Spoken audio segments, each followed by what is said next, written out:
नमस्कार, good evening, Ram Ram. स्वागत है आप सभी का Kanhaiya career point education platform पर। मैं रामदयाल गुजर आप सभी के साथ आज जो चर्चा करने वाला हूं, बहुत महत्वपूर्ण चर्चा है और बहुत महत्वपूर्ण सूचना है जितने भी मेरे विद्यार्थी मित्र हैं उनके लिए। तो देखिएगा, आपकी स्क्रीन पर दिखाई दे रहा होगा कि वन रक्षक की भर्ती परीक्षा दूसरी पारी का पेपर निरस्त, जो कि एक न्यूज चैनल के द्वारा इसको ब्रेकिंग न्यूज दिखाया जा रहा है और कई यूट्यूब चैनल वाले भी इसको मजाक में ले रहे हैं सर। लेकिन ये बहुत खतरनाक हादसा है और बहुत दुखद सूचना है हमारे स्टूडेंट्स मित्र के लिए जो इस भर्ती को एग्जाम को देने गए थे।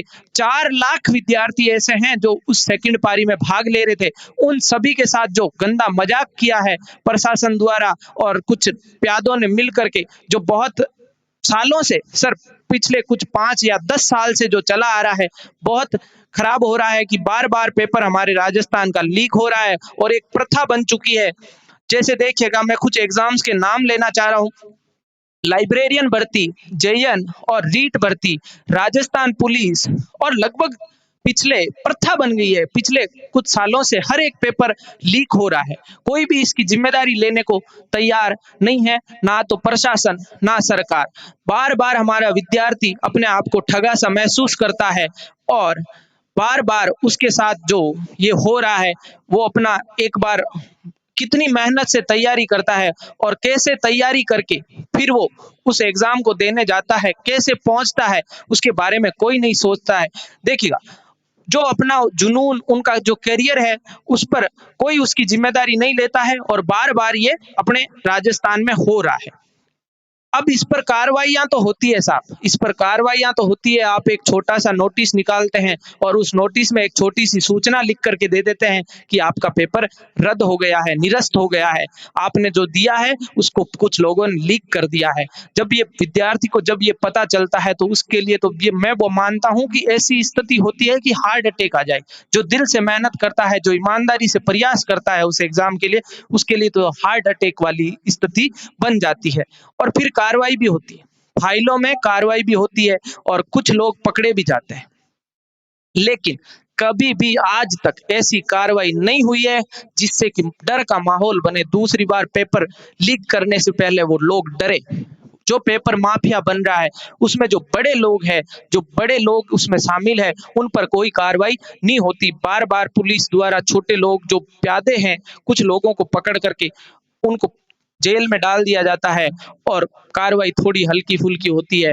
और फिर भी हमारे विद्यार्थी मित्र देखिएगा कितना उनका हौसला है कि बार बार होने के बावजूद भी वो प्रशासन का सहयोग और सपोर्ट कर रहे हैं और हर बार जाकर के जैसे भी सरकार सूचना देती है वो वापस एग्जाम देने जाते हैं। कितने भी निराश हो, कैसे भी हो, किसी भी स्थिति में हो, कहीं से पैसे का जुगाड़ करे, फिर भी वो एग्जाम देने जाते हैं और फिर से तैयारी करते हैं। लेकिन जो गंदा मजाक चल रहा है पिछले कुछ सालों से, इस पेपर माफिया, एक आप बोल सकते हैं कि इसमें एक बोल सकते हैं कि पूरा एक तंत्र बन चुका है।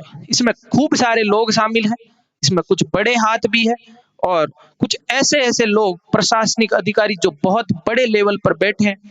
ये पेपर लीक होना, कुछ पर्सन पेपरों में प्रश्न गलत आना और कुछ पेपर्स में आप देखेंगे उनको लेवल तक पता नहीं है किस पेपर में क्या प्रश्न पूछ रहे हैं। बार बार ये हो रहा है। तो देखिएगा, अपने जितने भी विद्यार्थी हमारे साथ जुड़े हुए हैं उन सभी से मैं निवेदन करूंगा कि इस सेशन को शेयर जरूर करें और आप आवाज जरूर उठाएं, क्योंकि हम सब मिलकर के इस अन्याय के खिलाफ लड़ेंगे और आप सब मिलकर के आवाज उठाएंगे तो सरकार को कार्रवाई करनी पड़ेगी और करनी पड़ेगी। और आवाज ऐसी दमदार उठाइए कि जब कार्रवाई हो तो अगली बार लोग इस पेपर्स को लीक करने से या आपके साथ, आपके करियर के साथ खेलने से पहले 5 बार सोचे, डर लगे उनको। ऐसा कोई कानून आए, फांसी हो ऐसे लोगों को, इतना खतरनाक और मतलब कठोर कानून आए जो बार बार ये हो रहा है। देखिए, और भी देखिए, मैं नाम भी लेना चाहूंगा कुछ। कभी कोई भजन लाल आता है, कभी कोई बद्दी लाल आता है और इस बार तो दीपक ही आ गया है। पूरे जो लोग, जो मित्र तैयारी करके गए थे और सोच रहे थे कि हमारे घर में रोशनी होगी, उसी दीपक ने इन घरों में अंधेरा कर दिया है साथियों। क्योंकि वो आया, उसने पेपर लोगों में बांटा और पेपर सोशल मीडिया पर वायरल हुआ और अभी तो उसको पकड़ा है, मैं बोल रहा हूँ वो दोषी नहीं है, उसके पीछे जो बड़े लोग हैं उनको पकड़ा जाना चाहिए।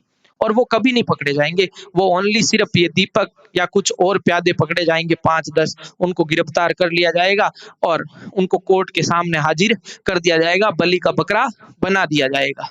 अब इसकी जिम्मेदारी कौन लेगा? क्यों हो रहा है बार बार? किस लिए हो रहा है? कैसे हो रहा है? आप इतना बड़ा सरकारी तंत्र होते हुए, एक सिस्टम होते हुए, एक छोटे से पेपर की रक्षा नहीं कर पा रहे। आप एक पेपर को आराम से आप सफल नहीं बना पा रहे हैं।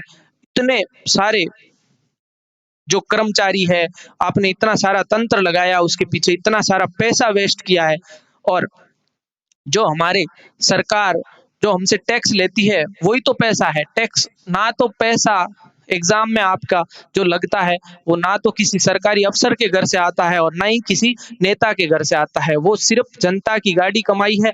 और उसी को बार बार आपने तो बस नोटिस दे करके बोल दिया सर पेपर वापस होगा, लेकिन वो पेपर वापस करवाने के लिए ये पता है कि कितना खर्च आएगा, कितने विद्यार्थियों के सपने टूटे, कितने माता पिताओं के सपने टूटे हैं, उसका क्या है? उसकी कोई जिम्मेदारी लेने को तैयार है ही नहीं। अब मैं सभी मेरे जो भी शिक्षक मित्र हैं या जितने भी विद्यार्थी मित्र हैं, उनसे भी मैं निवेदन करूंगा कि आप इस पर एक विशेष तौर पर चर्चा करें और सभी को इसके बारे में और इसके खिलाफ कार्रवाई करने के लिए, जितने भी हमारे बड़े लोग भी इसमें देख रहे हैं और जो पावर में हैं, सरकारी आप कुर्सी पर बैठे हैं, और बार बार आपका भी एक बार तो मन या खून खोल उठना चाहिए कि बार बार ये हो रहा है, वो बहुत गलत बात है। बस ये फाइलों की कार्रवाई ना बने और आगे जाकर के और बहुत बड़ा एक्शन हो इस पर, तो अगली बार जब भी पेपर लीक करने की कोई सोचे तो उससे पहले वो डरे।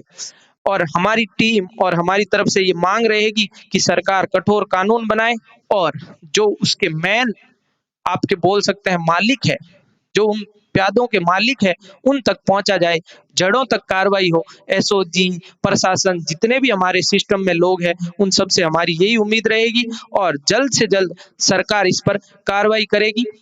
मैं ये उम्मीद के साथ आज का सेशन को अपन करते हैं यहीं समाप्त। मिलते हैं नेक्स्ट सेशन में साथियों, आपके साथ इसी जोश और खरोश में। जय हिंद, जय भारत।